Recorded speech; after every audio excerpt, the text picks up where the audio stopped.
রাতে তার heart fail হঠাৎ হয়নি, সিমটম ছিল।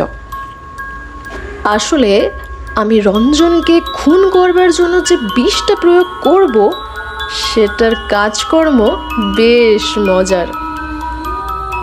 জিনিসটার কাজ কারবার সব হার্টে, রক্তের সঙ্গে মিশে শটান নিজের লক্ষ্যে পৌঁছয় আর সেখানকার ধমনীগুলোকে এক এক করে আটকে দিতে থাকে।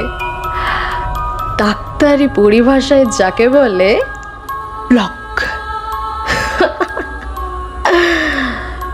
রক্ত চলাচল বন্ধ। ব্যাপারটা হচ্ছে এরকম, আমি যেখানে পৌঁছেছি সেখানে আর কারোর প্রবেশের অধিকার নেই। অনেকটা হিংসুটে প্রেমিকার মতো।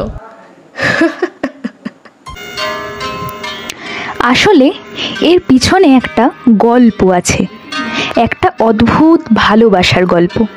কি গল্প সেটা জানতে হলে আপনাকে দেখতে হবে আমাদের পেজ সাজের কথা অফিসিয়াল, শুনতে হবে প্রচেত গুপ্তের লেখা বকুল।